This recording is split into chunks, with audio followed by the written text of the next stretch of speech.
My daughter looked me straight in the eye and said, "We're finally taking over your business, Mom," as if she were offering me a holiday gift instead of a blade to the heart.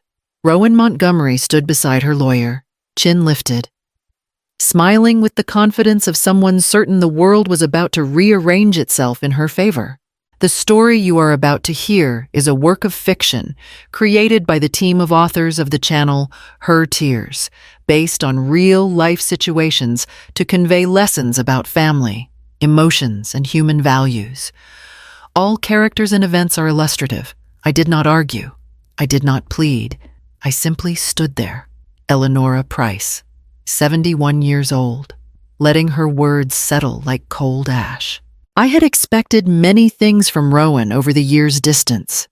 Resentment, even blame, but dragging me into a bankruptcy courtroom the week before Christmas was something I had never let myself imagine. Judge Mary Beth Holloway flipped open the petition with practiced calm. Her pen hovered, then stopped. Her eyes narrowed at the printed name of my company. "Hold on," she said, her voice changing just enough for every person in the room to feel it. "Is this the same Price Shield cyber defense that secured the $99 million defense contract this quarter?" Rowan's smile faltered. She blinked once, then tried to recover. But the shift had already happened. The temperature in the courtroom changed. Even her attorney stiffened. I watched Rowan carefully. She had walked in certain she would win, certain I would crumble, certain she understood everything about the business I had built and the woman she believed I had become. But confidence built on lies never survives long under daylight. Judge Holloway looked up again, sharper now, and Rowan's fingers curled against the table. 2 months earlier, long before this courtroom, I had sensed something tightening inside my daughter. A need to control, a hunger to claim what she never helped build. I did not know it would come to this: fraud, petitions, and a public attempt to erase me, but I had felt the storm gathering behind her eyes.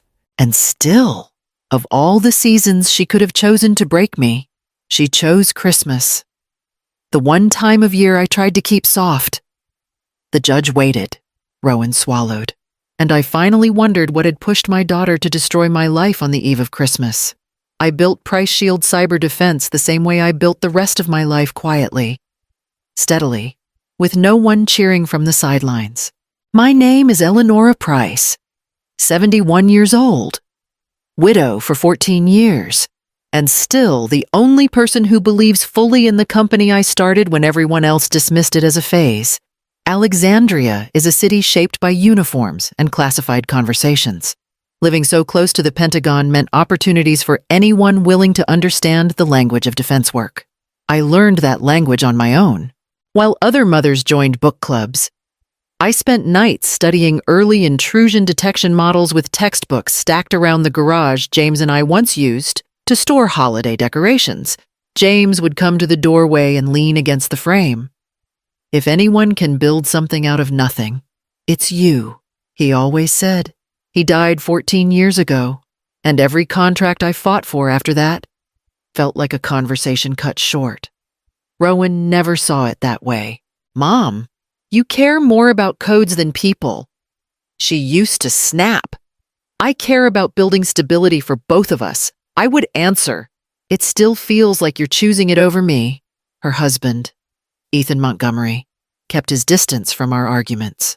Courteous, measured, careful. He once told me, "Rowan just wants to feel seen," and then stepped back as if the rest were my responsibility alone. Price Shield grew in small, determined increments. First a 2-person consulting job, then a modest subcontract, then a breakthrough partnership that pushed us into the circle of trusted defense firms. I celebrated every step in silence. Rowan called it obsession. "You keep hiding behind that company," she said once, voice trembling with anger. "And you keep pretending it stole something from you." I answered. I raised her while building it, doing both imperfectly. Every school performance I missed became a shadow she never stopped carrying. She grew up believing my sacrifice was abandonment. And now I was beginning to understand what that belief could turn into. People say stories change with time, but Rowan was not waiting for time. She was rewriting the past while I was still standing in it. Mom's business is unstable. She told relatives over dinner gatherings I no longer attended. She refuses to admit she needs help. Someone has to step in before everything collapses. I heard these words from my sister, Marin Caldwell, who called one evening with a tremor of worry in her voice. "Elle, she said you are overwhelmed." Marin whispered. "She said the company is slipping." "That is not true," I answered. "I know, but she is spreading it like truth." Silas Trent, my advisor of more than 2 decades, stopped by the office the next morning. "Rowan reached out to me," he said, setting his briefcase down. "She asked for internal reports." She framed it as concern, but the tone was off. "She wants documents she has no right to see," I replied. Silas nodded. "She is positioning herself for something. I do not know what." Later that week, Marin tried again to understand Rowan's intentions. "She said she secretly invested in Price Shield years ago." Marin said, "She claims she is only trying to reclaim what she put in." I felt the breath leave my chest. There was never an investment. "I know, Elle, but she is telling people she made sacrifices you ignored." When Rowan came by the house the next day, she circled her words like a hawk. "I just want to fix your company before it hurts you," she said lightly. "Price Shield is not collapsing." I answered, "You would not tell me if it were." "I have never hidden the truth from you." She smiled thinly. "You hide everything." "Mom, that is the problem." Her confidence unsettled me. She was speaking with certainty she could only have gained from documents she should never have touched. And she was shaping a narrative where I became the fragile, declining mother, and she the dutiful savior. I watched her walk away from my doorway with a certainty that chilled me.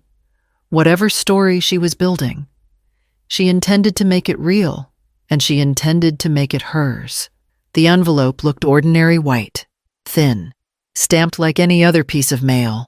But the moment I saw the court seal, something inside me went still. I opened it at the kitchen table, and the words hit harder than any blow Rowan had ever thrown my way. She had filed a bankruptcy petition against Price Shield. She claimed the company owed her $2 million. She claimed I had defaulted on a loan I never received.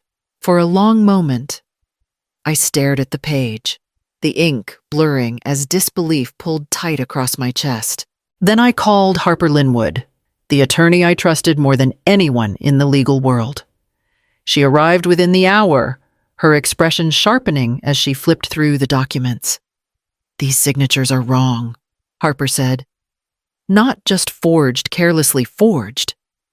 Rowan did this," I whispered. Harper tapped the corner of one page. "Look here. The supposed loan agreement created 6 days ago, the font and formatting do not match Price Shield's documents from that year." She slid her laptop closer. "I ran the metadata before I came over. Every file traces back to Rowan's personal device." My throat tightened. "She thinks she can force me out." "She is doing more than that," Harper replied. "These financial statements are fabricated. If the court accepts even part of this, your accounts could be frozen. That would halt every contract Price Shield is preparing for, including the $99 million agreement with the Department of Defense."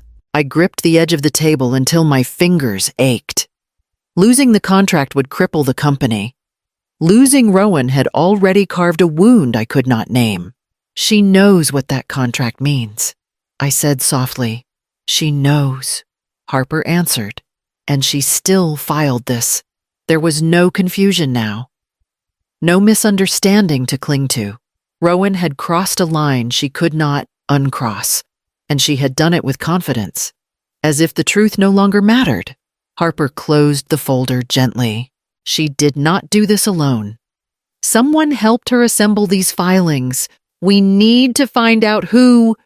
The question lodged itself deep inside me. who had helped Rowan build a legal attack powerful enough to jeopardize a national security contract. Harper returned 2 days later with a folder she placed on my dining table without a word. Her silence told me the news inside was worse than anything I had imagined. It was not a hack, she said. Rowan never accessed your systems herself. Then how did she get the internal numbers? Harper opened the folder.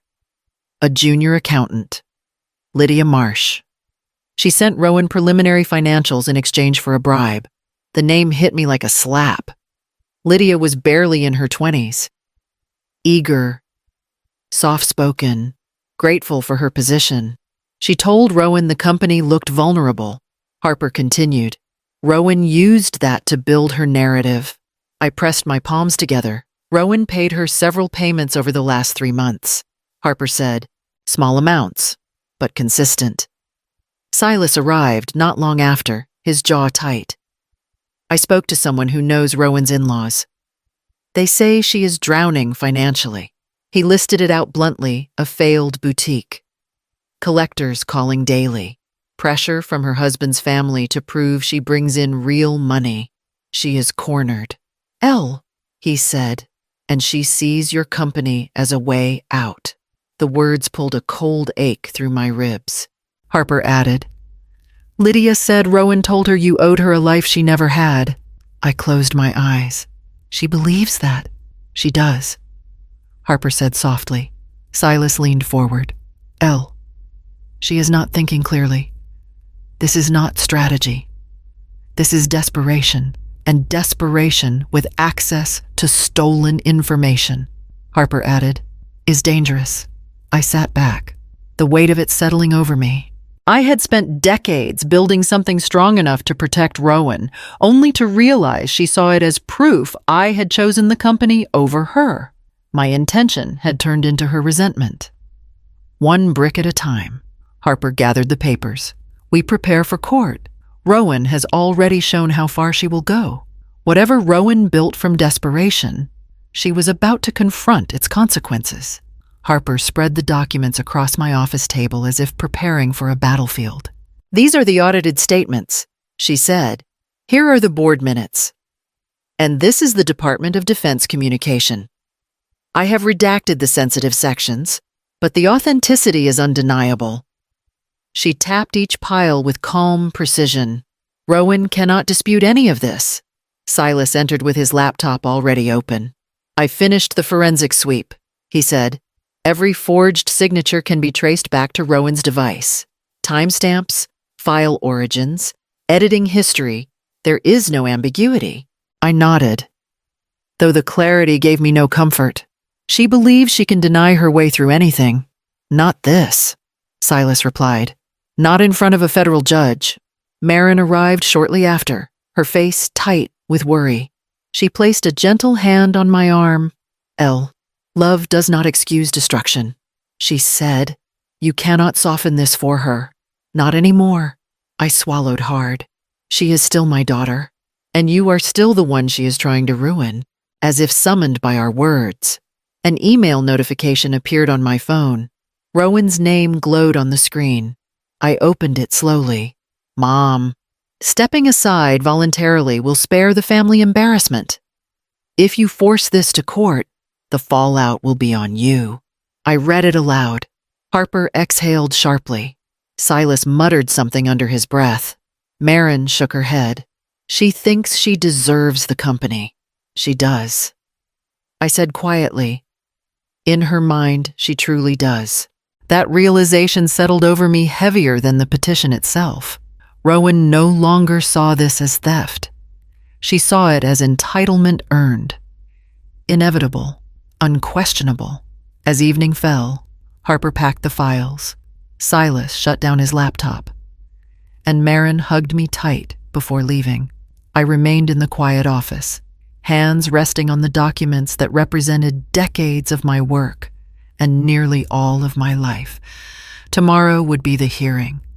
Christmas was days away. Everything I had built was on the line. And Rowan's lies were already moving ahead of me. The only thing left was to face the court and hoped the truth would not be buried. Rowan stood with her hands folded neatly in front of her, projecting the poise of a devoted daughter forced into a tragic duty. "I am only trying to save my mother from financial collapse," she told the gallery, her voice trembling in a way I had never heard in private. "She has been overwhelmed for years. Someone had to step in." Her lawyer nodded sympathetically, as if rehearsed. "This petition is an act of protection," he added. "Miss Price has refused help, and her daughter is simply ensuring the survival of the business." Judge Mary Beth Holloway raised one hand for silence. She had not yet looked at me, only at the thick stack of filings on her bench. Her pen tapped once, then twice, then stopped. "These financial statements," she said slowly, "are inconsistent with the public record." Rowan stepped forward. "If you could let me explain." "Do not interrupt the court," Judge Holloway said. Her tone clipped enough to slice through Rowan's performance. She flipped to the first page of the petition, scanning the company information. And then it happened. Her entire posture shifted. "Price Shield Cyber Defense." She read aloud. "Is this the firm that secured the $99 million defense contract this quarter?" Rowan's breath caught. Her smile, so bright moments ago, tightened at the edges. Her lawyer blinked hard. "Your Honor, I will need to verify you filed the petition," Judge Holloway snapped. "You verify nothing. You present facts." The room changed instantly. A murmur swept through the seats behind us. I saw Rowan's fingers curl as if she could hold on to the story slipping out of her grasp. Judge Holloway closed the folder. "Both parties will provide complete and verifiable documentation within 30 minutes. If any portion of this filing is fraudulent, consequences will be immediate." Rowan's lawyer leaned toward her. "What did you not tell me?" he whispered harshly. She shook her head, panic starting to rise. "Just fix it. Fix it." I said nothing. I simply watched the scaffolding of her lies buckle under a single question from the judge. The recess began, and the truth waited to be revealed. When the recess ended, Harper carried our documents with the steadiness of someone who trusted the truth more than the room she was walking into. She placed the folders before Judge Holloway and spoke clearly. "These are the audited financials for Price Shield Cyber Defense. The company is fully solvent, posting year-over-year growth, with no outstanding loans owed to Ms. Rowan Montgomery." The judge flipped through the pages, her expression sharpening. "These records appear consistent with federal filings." Rowan shifted beside her lawyer, eyes darting to the gallery as if someone there could rescue her. Silas stepped forward next. "Your Honor, I conducted a digital forensic analysis on the petition submitted by the petitioner." He held out a second binder. The files show identical metadata. Same device origin, same editing timestamps, all matching Ms. Montgomery's personal laptop. Rowan's lawyer swallowed. "There must be an error." "There is no error," Silas said quietly. "These signatures and agreements were created within the last week." Judge Holloway's gaze lifted slowly toward Rowan. The warmth she had shown earlier had vanished. "Miss Montgomery, do you have anything to say before I continue?" Rowan opened her mouth, but another voice spoke first. Lydia Marsh stood from the back row, trembling. "Your Honor, I need to tell the truth." Judge Holloway gestured for her to approach. Lydia wrung her hands. "Rowan paid me. I leaked preliminary financials. I did not know what she planned. I am sorry." A low murmur moved across the courtroom. Rowan's face went pale. "That is enough," the judge said firmly. She turned back to my daughter. "Filing a fraudulent bankruptcy petition against a contractor for the Department of Defense triggers immediate federal review." Rowan took a quick step forward. I was under pressure. "I misunderstood the documents." Mom forced my hand by hiding things from me. I finally spoke. My voice did not need to rise. "You did not want to protect me. Rowan, You wanted to own what I built." She flinched as though I had struck her. Judge Holloway closed the files in front of her. "The truth is clear. The consequences will follow." The room settled into silence while Rowan stared at the floor, her story shattered at her feet. Judge Holloway's ruling came swiftly. "This matter is being referred to federal investigators," she said, her tone firm enough to silence even the murmurs in the gallery. Rowan's shoulders collapsed inward. Her lawyer pressed a hand to his forehead, already calculating the fallout. By the end of the week, the consequences spread like cracks in glass. Rowan's in-laws released a formal statement from their family foundation distancing themselves from her actions. Ethan came to my house one evening, his face drawn. "I am staying with my brother for a while." He said, "Rowan needs space." And honestly, so do I. He paused. "I never imagined she would go this far." I nodded. Though the grief in his voice cut deeper than blame, Lydia Marsh faced her own punishment. The state board suspended her credential, and she was fined heavily. When she called me, she sobbed through every apology. "I thought it was just gossip." She cried. "I never meant for any of this." "You made a mistake," I said gently. "Now you correct it." As the investigation intensified, Rowan's financial chaos spilled into the public record. Collection notices, lawsuits from her failed boutique, a denied loan application that painted a picture of desperation. Every step she took to bury me only illuminated how far she had been sinking. A week after the hearing, she appeared at my door. No makeup, no confidence, just a trembling anger masking fear. "You never praised me," she said the moment I opened the door. "Not once. You praised your work. You praised your contracts. You praised your employees. But you never looked at me like I was worth anything."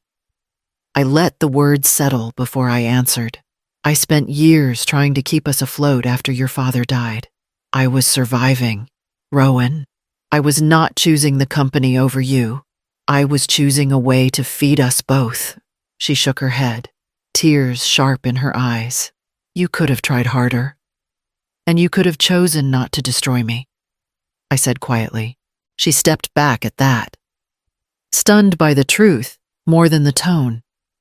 "Love is not permission," I told her. "Not for this." She left without another word, and the door closed between us like a final line being drawn. The federal investigation ended the week before Christmas. Harper read the findings aloud at my kitchen table, her voice steady, almost gentle. "Rowan has been charged with fraud, perjury, and attempted interference with a federal contractor," she said.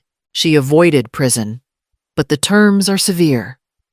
Silas folded his hands. "A 10-year financial guardianship order. She cannot own a business, manage assets, or sign lending documents. And she must repay the damages she caused."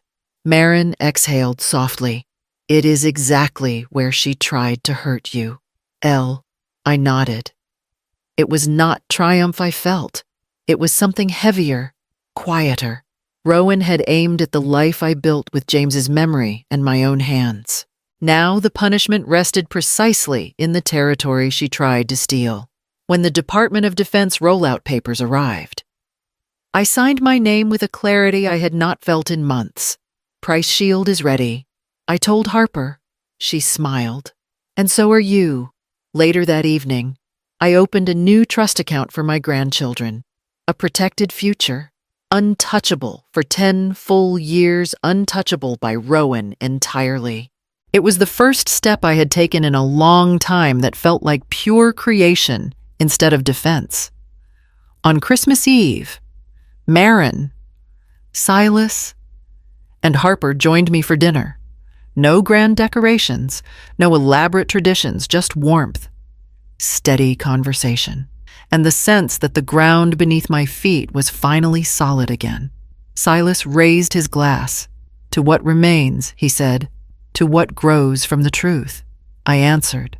After they left, I sat alone in the soft quiet of the house.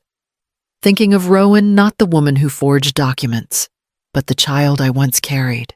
I mourned her, and I released her. Some losses are not punishments. They are boundaries finally honored. I learned that love without accountability becomes permission for harm. Strength is not the absence of pain.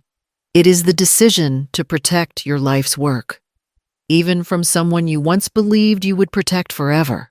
Legacy is not built from blood alone. It is built from integrity, from courage, and from the people who stand beside you when everything else falls apart. She tried to take everything from me. Instead, she taught me exactly who deserves to inherit what I have built and who must watch from the outside as their own lies collapse. If you connected with this story, like, comment, or subscribe so more listeners can find it.